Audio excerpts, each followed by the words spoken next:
Pernah nggak sih kamu lihat orang masuk ke tempat mewah, tapi langsung direndahin cuma karena penampilannya? Hari itu, seorang pria muda datang ke showroom mobil Pajero, bajunya lusuh, celananya belel, dan sandalnya bolong. Semua orang menatapnya sinis. Mau ngapain mas? Mau numpang ngadem? Begitu kata salah satu pegawai, sambil tertawa kecil. Tapi pria itu cuma senyum. Tenang, dia jalan ke meja resepsionis, lalu bilang satu kalimat yang bikin semua orang di ruangan. Itu bengong. Saya mau beli Pajero, yang paling mahal tunai. Mereka kira dia bercanda, tapi ketika pria itu membuka tasnya, semua terdiam. Isinya uang tunai, segepok-gepok, totalnya 1 miliar rupiah. Hari itu, langit mendung. Jakarta masih enggan melepaskan sisa-sisa hujan pagi. Di pinggir jalan, debu bercampur air membentuk lumpur tipis yang lengket di sandal jepit seorang pria muda. Usianya mungkin sekitar 30-an. Rambutnya agak lepek, baju, kaosnya kusam, dan celana jeansnya sobek di lutut. Di punggungnya, tergantung tas selempang kain yang warnanya sudah pudar. Ia berjalan sendirian, pelan tapi pasti, menuju sebuah bangunan megah dengan koke-koka besar yang berkilau. Showroom mobil mewah. Di kaca dipen, terpajang jelas logo Mitsubishi berukuran besar, dan di bawahnya berdiri gagah mobil Pajero Sport, Dekar Ultimate, warna putih mutiara, dengan harga yang lebih dari cukup untuk beli rumah tipe 45 di pinggiran kota. Langkah pria itu terhenti sejenak di depan pintu otomatis. Matanya menatap ke dalam, menimbang-nimbang, bukan ragu lebih seperti memastikan sesuatu. Lalu dengan satu tarikan napas, ia melangkah masuk. Suasana di dalam showroom seketika berubah. Lantai marmer putih mengilap seperti cermin. Di kanan kiri berjajar mobil-mobil gagah nan mahal. Ada pendingin ruangan yang membuat aroma ruangan ini terasa. Kaya, di balik meja resepsionis, seorang wanita muda bermake up tebal melirik sekilas, lalu menunduk sambil tertawa kecil. Di sebelahnya, dua sales berbaju rapi yang sedang bercanda, langsung diam dan saling menyikut. Lihat tuh! Bisik salah satu dari mereka. Nyasar kali, masnya. Pria itu berjalan dengan tenang, tak mempedulikan mota-mota yang terus menghakiminya diam-diam. Sandal jepitnya menimbulkan suara seplek-seplok yang menggema, bertabrakan dengan musik instrumental elegan dari speaker ruangan. Seorang sales muda menghampirinya. Namanya Ardi, jas hitam ketat, rambut disisir licin, bau parfumnya menyengat sampai 2 meter. Selamat siang mas, sapanya. Senyum yang terlalu lebar. Ada yang bisa saya bantu? Pria itu balas tersenyum. Saya mau lihat Pajero. Ardi mengangguk sambil mengedip ke arah temannya di belakang. Pakai Roja mau test drive? Atau sekadar lihat-lihat dulu? Kalau bisa, langsung transaksi. Jawab pria itu datar. Saya mau beli. Ardi nyaris tertawa, tapi menahannya dengan batu kecil. Hehe, tentu mas. Beli tunai atau kredit? Tunai. Jawab pria itu sambil menepuk-nepuk tas selempangnya. Resepsionis di meja depan mengangkat alis. Temannya menahan cekikikan. Ardi mengangguk pelan, seolah ingin bermain peran sedikit lebih lama. Kalau boleh tahu, mas kerja di mana? Pria itu diam sejenak, tatapannya tenang, tidak tersinggung. Saya kerja, macam-macam, kadang proyek, kadang sendiri. Ardi mengangguk-angguk lagi. Tapi kali ini, nadanya berubah. Tak ada lagi antusiasme ala penjual profesional. Yang tersisa hanyalah rasa yakin bahwa pria ini hanya sedang halus seperti beberapa orang yang datang ke sini, cuma buat foto-foto di samping mobil mewah, lalu menghilang tanpa jejak. Begini mas, kata Ardi dengan nada hati-hati. Mungkin mas bisa lihat dulu varian yang lebih terjangkau. Soalnya yang mas maksud itu varian paling tinggi. Harganya ya lumayan. Ya, saya tahu. Pria itu mengangguk. Dakar Ultimate, kan?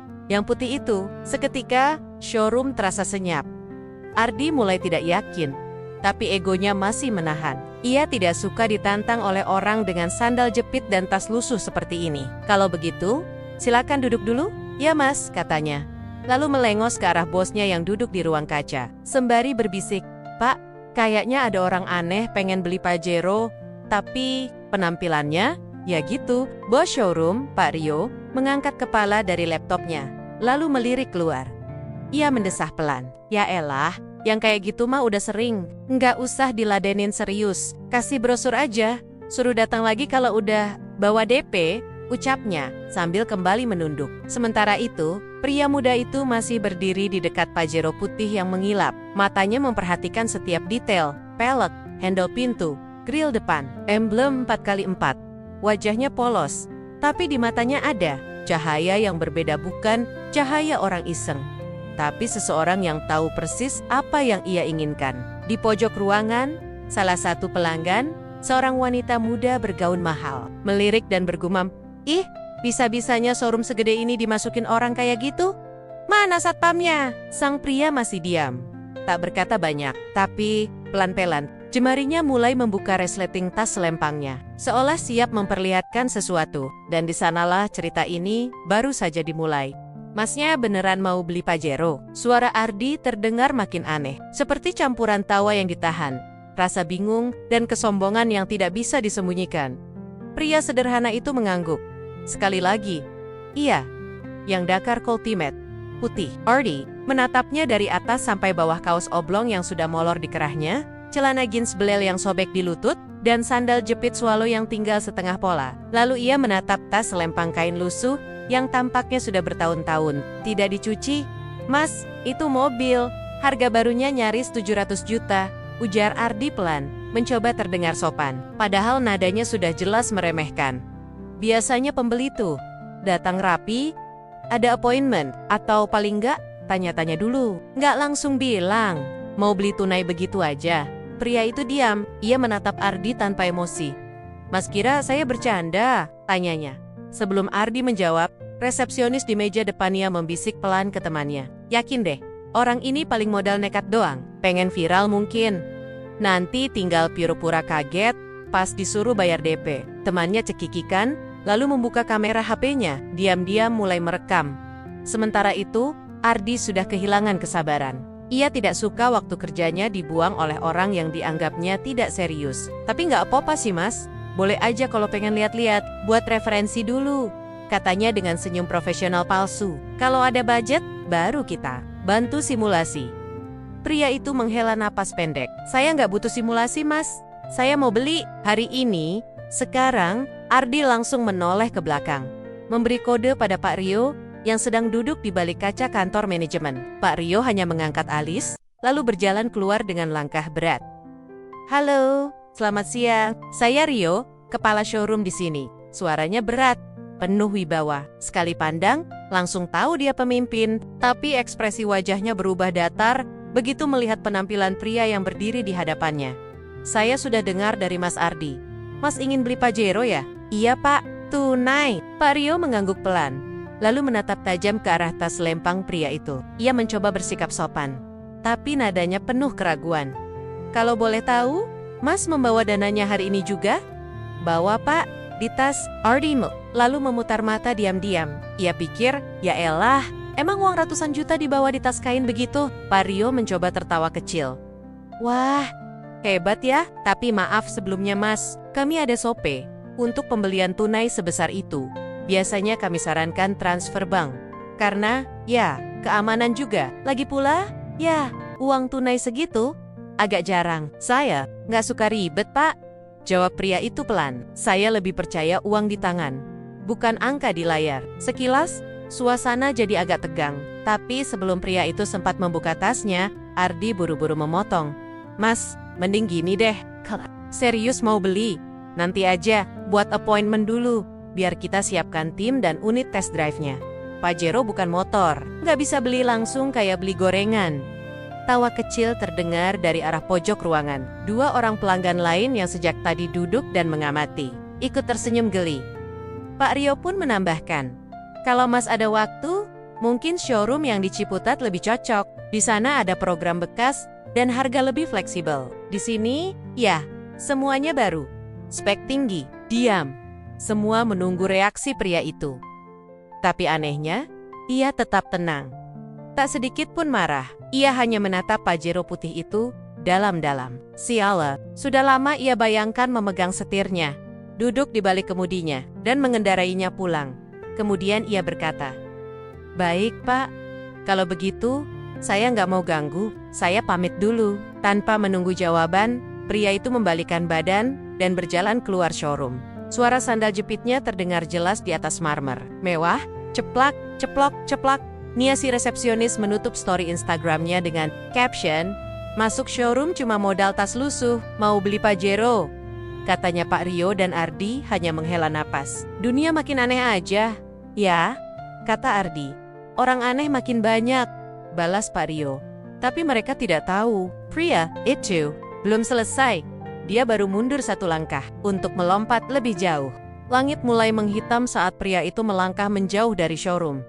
Di wajahnya tidak ada ekspresi marah, tidak juga sedih. Tapi ada sesuatu di matanya yang tak bisa dijelaskan, semacam luka lama yang sudah terbiasa disalahpahami. Ia terus berjalan melewati trotoar yang becek, melintasi deretan mobil-mobil mahal yang diparkir sembarangan di depan showroom. Sebuah Pajero hitam melaju pelan di sampingnya. Suaranya gagah, berkelas. Pria itu hanya menoleh sebentar, lalu menghela napas. Pelan sekali. Di seberang jalan, ia berhenti di depan sebuah warteg, duduk di kursi plastik sambil membuka bungkus nasi Padang yang sudah dingin dari pagi. Ia makan pelan-pelan, sendiri. Hujan mulai turun rintik-rintik, menambah sunyi suasana sore itu. Lalu kenangan datang seperti film yang tak diundang. 7 tahun lalu. Ia adalah buruh proyek. Tiap pagi mengangkat semen, besi, dan pasir di proyek bangunan kecil. Gajinya, tak seberapa, kadang bahkan dibayar telat. Tapi satu hal yang tak pernah ia lupakan adalah nasihat mendiang ibunya. Nak, orang miskin itu bukan yang gak punya uang, tapi yang gak punya niat. Niat untuk berubah, niat untuk nabung, dan niat untuk hidup jujur. Sejak itu, ia mulai menabung. Bukan karena ingin kaya, tapi karena ingin ibunya bangga. Meski dari alam sana, setiap hari, ia sisihkan separuh gajinya. Kadang cuma 20.000, kadang 50. Diselipkan di celah-celah buku, dibungkus plastik, dan ditaruh dalam kaleng biskuit bekas. Lama-lama, jadi kebiasaan. Bahkan saat pindah kerja menjadi tukang servis AC, lalu kuli renovasi rumah, kebiasaan itu tak pernah hilang. Ia tidak punya rekening bank, tidak percaya sistem. Katanya, uang itu lebih aman di tangan saya sendiri. Semua orang bilang dia kuno, tapi dia tetap kekeh. Hingga suatu hari, proyek renovasi rumah besar di Jakarta Selatan mempertemukannya dengan seorang klien yang dayam-dayum memperhatikan kerja kerasnya. Namanya Pak Hendra, orang kaya, tapi bersahaja. Dia yang pertama kali berkata, "Kamu bukan orang biasa, Mas. Kerjamu bersih, jujur, fokus." Dari pertemuan itu, pria sederhana ini ditawari ikut bantu proyek digital yang baru dibangun Pak Hendra, semacam aplikasi manajemen properti. Dia tak mengerti apa-apa soal teknologi, tapi dia bisa bantu jadi koordinator lapangan. Setiap malam dia belajar, membaca, mencatat, meski matanya sepet dan tangan masih pegal dari pekerjaan fisik siangnya. Tapi dia bertahan. Dan hasilnya, doa. Tahun kemudian, aplikasi itu sukses besar. Dan karena kontraknya mencantumkan persentase kepemilikan, ia kebagian keuntungan. Itulah momen ketika ia tiba-tiba punya tabungan ratusan juta. Tapi tidak ada yang berubah. Ia tetap makan di warteg, tetap naik angkot, tetap pakai sandal jepit yang sama, tetap menabung di kaleng biskuit yang ia masukkan ke tas selempang kain yang hari ini dibawanya ke showroom Pajero di bangku warteg. Itu, ia menyeka mulutnya dengan tisu seadanya, lalu membuka tasnya. Isinya uang tunai, tebal, rapi, berlapis karet gelang dan kantong plastik. Uang itu bukan hasil lotre, bukan hasil tipu orang, tapi hasil kerja 7 tahun. Hasil menahan gengsi, menahan lapar, menahan godaan gaya hidup. Di balik saku robek bajunya, ada harga diri yang tidak semua orang bisa lihat. Dan hari ini, harga diri itu ditertawakan. Ia menatap showroom di seberang jalan, lalu senyum kecil mengembang di bibirnya. Bukan senyum balas dendam, tapi senyum penuh rencana. Baik, bisiknya pada diri sendiri, kita kasih mereka pelajaran.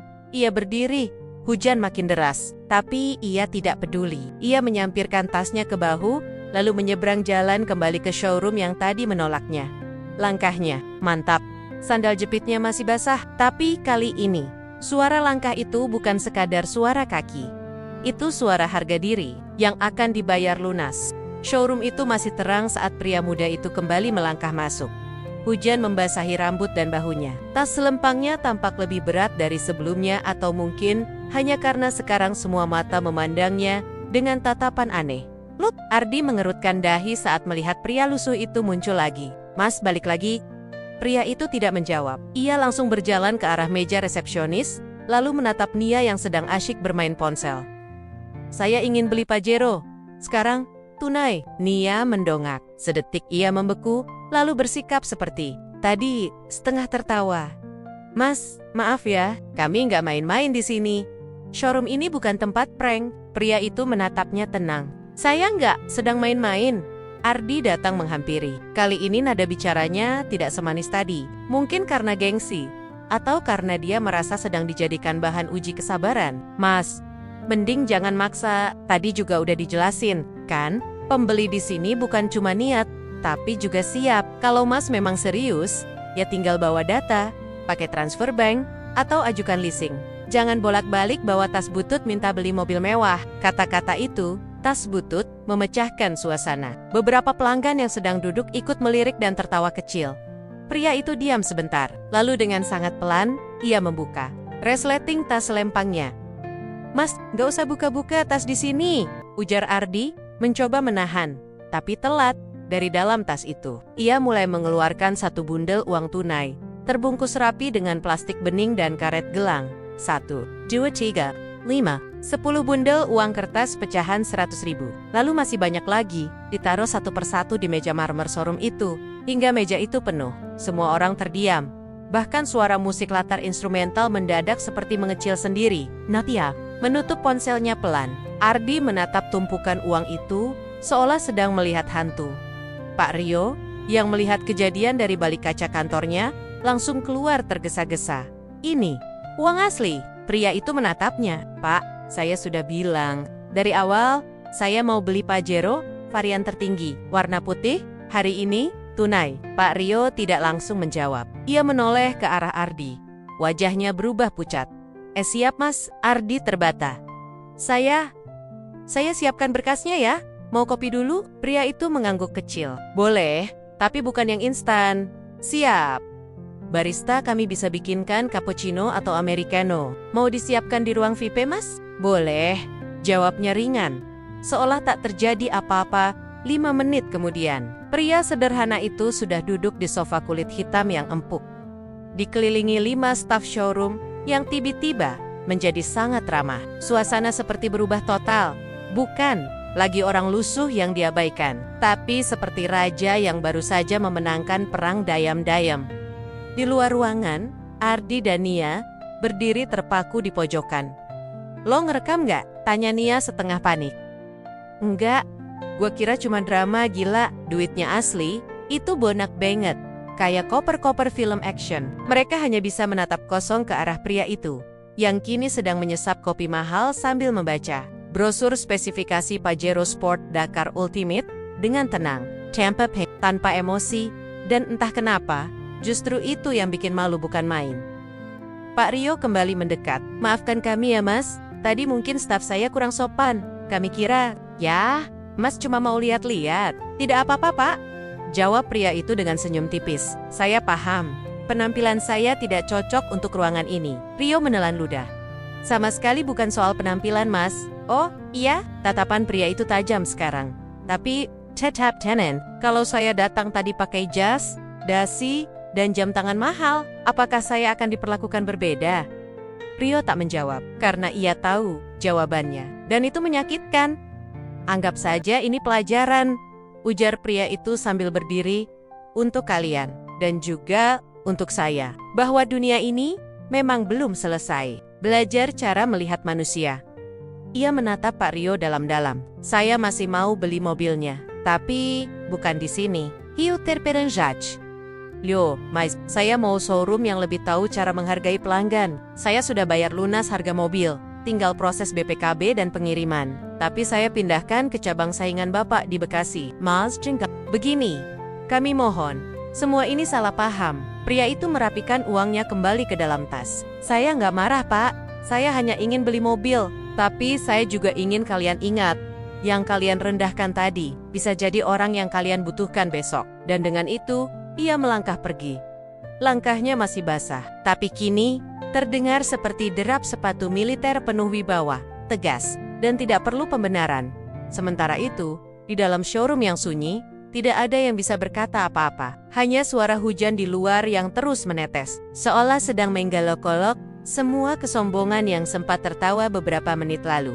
Langit semakin kelabu ketika pria itu melangkah keluar dari showroom mewah itu untuk kedua kalinya. Sore yang basah, udara lembab, dan langkah yang masih sama pelan dan pasti. Tapi suasana hatinya berbeda. Bukan karena lelah, bukan juga karena hassle, tapi karena kecewa bukan kepada orang-orang itu saja, tapi pada dunia yang masih menilai manusia dari apa yang terlihat, bukan dari apa yang mereka bawa di dalam. Di pelataran showroom, seorang satpam berdiri sambil bersandar di tiang, merokok sambil main HP. Pria itu hendak melewati gerbang depan, tapi langkahnya dihentikan. "Hei mas," panggil si satpam. "Mau kemana?" Pria itu menoleh pelan. "Mau pulang. Bentar, tasnya dicek dulu ya sope, soalnya tadi sempat rame." Pria itu mengernyit. "Loh, saya cuma tamu showroom?" "Ya, tapi sopnya begitu. Takutnya ada barang yang ya. Mas tahu sendiri, showroom isinya barang mahal semua." "Bapak pikir saya maling?" tanyanya. Kali ini nada suaranya berubah. Masih tenang, tapi ada ketegasan. Satpam itu diam sesaat. "Bukan nuduh mas, cuma procedure." Dan seketika, beberapa orang yang sedang menunggu mobil di halaman ikut memperhatikan. Di antaranya seorang wanita bergaun merah muda yang tadi sempat mencibir saat pria itu masuk pertama kali. "Astaga, beneran dicek tuh? Jangan-jangan beneran maling?" bisik si wanita kepada temannya sambil tertawa kecil. Tak ingin memperpanjang, pria itu membuka sendiri tasnya lagi. Di hadapan semua orang, menunjukkan tumpukan uang yang sama, yang membuat showroom tadi nyaris rubuh karena terkejut. Seketika, mata si satpam melebar. Ia langsung mundur setengah langkah. "Maaf mas, saya nggak tahu. Ini Wong. Saya, hasil kerja saya. Bukan hasil mencuri, bukan juga hasil tipu orang cata pria itu," tegas. Beberapa orang yang melihat kejadian itu mulai heboh. "Loh, itu uang beneran? Gila ah, banyak banget tuh. Kayak duit orang menang judi." Wanita bergaun merah tadi tertawa paling kencang. "Ya elah, bawa duit segitu kok bajunya kayak pengemis. Kaya dong." Pria itu menatapnya lama, tapi hanya itu. Tak ada makian, tak ada balasan karena ia tahu. Diam adalah jawaban paling memalukan bagi orang yang pikirannya kecil tapi mulutnya besar. Tiba-tiba, dari dalam showroom, Ardi berlari keluar. Nepasnya enggos-enggosan. Wajahnya tegang. Mas, tunggu dulu." Ia membawa sesuatu di tangannya, sebuah map berisi dokumen pembelian dan bonus eksklusif dari showroom. "Pak Rio minta maaf. Kita semua minta maaf. Ini dokumen resminya. Mobilnya bisa dikirim malam ini kalau mau. Kami kasih tambahan servis gratis 2 tahun, kaca film premium dan terlambat." Jawab pria itu pendek. Ardi terdiam. "Mas, kita udah keterlaluan. Saya tahu, tapi jangan bawa masalah ini ke medsos ya. Kasih kami kesempatan perbaiki." Semua, pria itu menatapnya dalam. "Saya bukan datang untuk bikin viral. Saya cuma mau beli mobil. Tapi saya harus bawa kamera dulu, supaya bisa dihormati di sini ya." Ardi tertunduk. Suasana jadi canggung. Beberapa pengunjung showroom yang menyaksikan mulai merasa tidak enak sendiri. "Saya beli di tempat lain," lanjut pria itu. "Di showroom sebelah yang gak tanya-tanya kerja di mana atau pakai baju apa sebelum layani pelanggan." Dan dengan itu, pria itu berjalan menjauh meninggalkan showroom yang tadi mengusirnya, mencurigainya, menertawakannya, dan akhirnya memohon padanya. Langkahnya melintasi halaman basah dengan tas yang sama, pakaian yang sama. Tapi kini, semua mata menatapnya dengan cara yang sangat berbeda. Seorang bocah kecil di trotoar menunjuk ke arahnya sambil berbisik ke ibunya. "Ma, itu orang kaya ya?" Ibunya mengangguk pelan. "Iya nak, tapi bukan cuma karena duitnya banyak, tapi karena hatinya kuat." Malam itu, showroom terlihat sepi. Lampu-lampu mulai dimatikan satu persatu. Tapi tidak dengan pikiran Ardi dan Pak Rio yang duduk di ruang kantor tanpa sepatah kata. "Bodoh banget kita," gumam Pak Rio akhirnya. "Orang kayak dia justru pelanggan paling berharga." Ardi mengangguk, tapi diam-diam ia menatap story Instagram yang sempat ia simpan diam-diam, video saat pria itu pertama masuk ke showroom. Dalam pikirannya, ia tahu kalau video itu tersebar, showroom ini bisa viral, tapi bukan dalam arti baik. Dan semuanya dimulai hanya karena mereka menilai seseorang dari bajunya.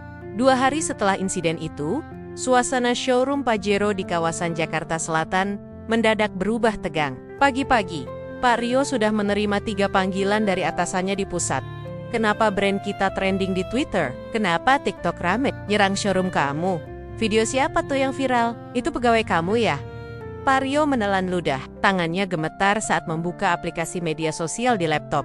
Dan di sanalah itu sebuah video berdurasi 2 menit 43 detik. Judulnya, orang pakai sandal jepit ditertawakan saat mau beli Pajero.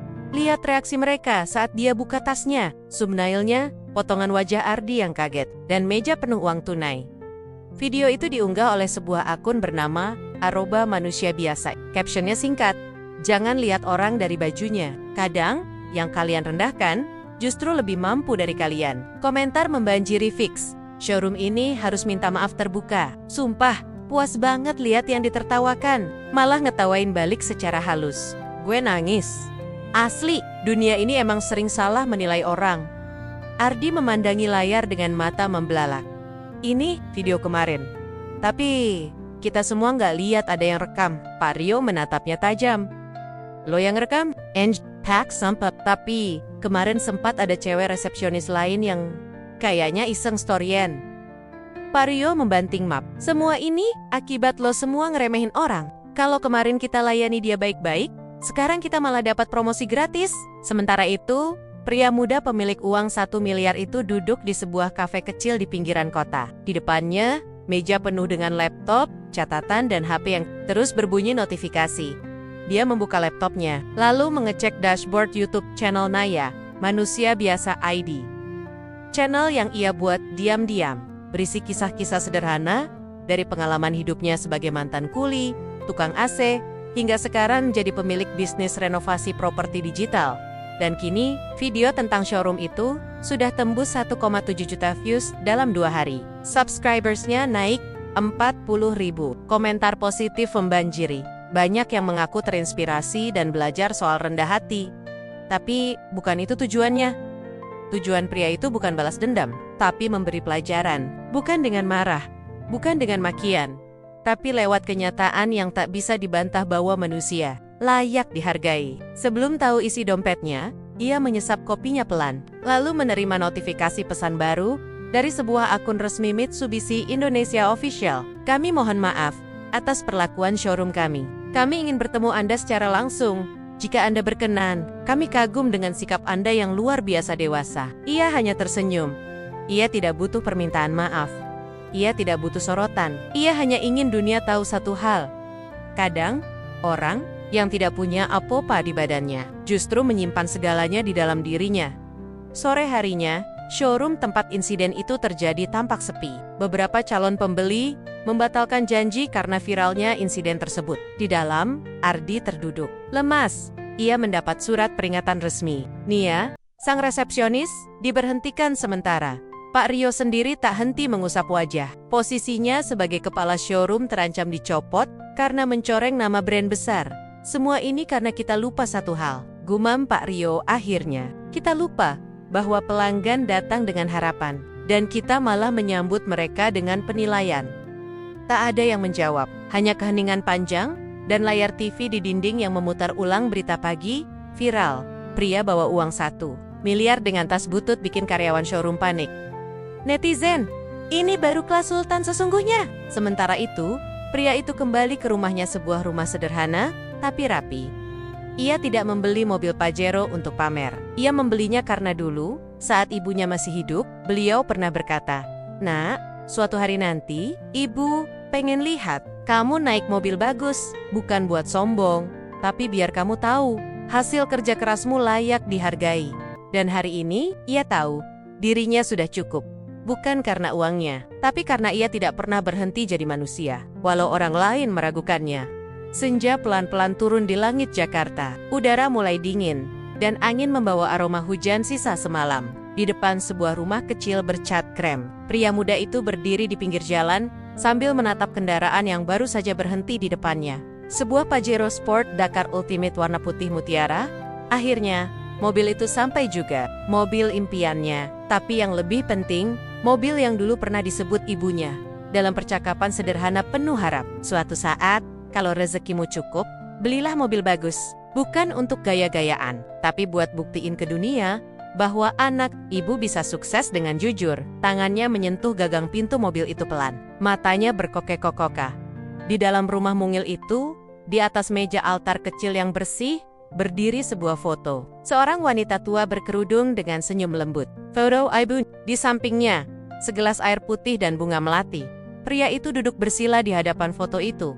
Ia tidak menangis, tapi dadanya sesak oleh perasaan yang sulit dijelaskan campuran rindu, bangga, dan rasa puas yang tidak butuh validasi siapapun. Bu, lihat, mobilnya udah datang. Bukan karena menang undian, tapi karena ibu dulu ajarin saya nabung, karena ibu ajarin saya kerja jujur, walau dihina, dan karena ibu yang ajarin saya untuk tetap diam saat dihina orang-orang yang gak kenal siapa saya sebenarnya. Suasana sunyi, hanya suara kipas angin yang berputar pelan.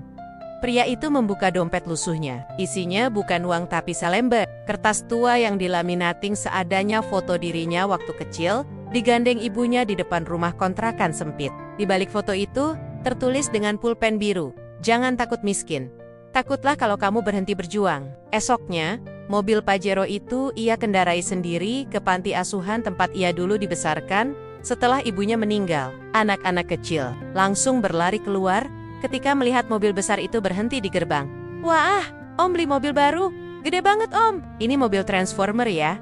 Ia tertawa. "Mobil biasa nak, cuma tampilannya aja kayak robot." Anak-anak itu tidak peduli harganya, tidak peduli mereknya. Mereka hanya tertawa, memeluknya, dan bermain di dalam mobil seperti sedang naik wahana mahal. Dan bagi pria itu, inilah kebahagiaan yang tak bisa dibeli dengan 1 miliar rupiah. Malamnya, saat ia menutup pintu garasi rumahnya, HP-nya kembali. Bert, kali ini notifikasi dari akun TikTok-nya, video terbaru, cerita di balik Pajero, mobil, ibu, dan harga diri sudah ditonton 3,2 juta kali di kolom komentar. Seseorang menulis, "Mas, makasih ya, saya habis nonton video Mas. Langsung minta maaf ke bapak sopir di rumah saya. Ternyata selama ini saya sok tahu soal orang. Saya doain Mas sukses selalu." Pria itu membaca pelan, lalu balas satu kalimat, "Terima kasih, kira semua sedang belajar jadi manusia." Di luar, suara malam mulai tenang. Dan pria itu duduk di beranda rumahnya. Di sampingnya, secangkir kopi hitam, dan di garasinya, sebuah Pajero putih berdiri gagah. Tapi yang membuat hidupnya mewah, bukan mobil itu, melainkan rasa damai yang datang setelah bertahun-tahun dihina, diabaikan, dan tetap memilih tidak berubah jadi orang lain. Langit pagi berwarna biru tipis ketika pria itu menyalakan mesin Pajero putihnya untuk pertama kali sebagai mobil keluarga. Suaranya halus, nyaris tak bersuara di dalam kabin, tapi bergetar mantap seperti mengingatkan bahwa perjalanan baru saja dimulai. Di kursi penumpang terbaring beberapa kardus berisi buku cerita, cat sakti, warna, dan perlengkapan sekolah. Semuanya hendak ia antar ke panti asuhan kedua di pinggiran Bogor. Begitu tuas transmisi dipindah ke D, ia teringat kalimat mendiang ibunya. "Kalau kamu sudah cukup, tolong buat orang lain merasa cukup juga." Pertama, surat permintaan maaf baru, 5 menit berkendara.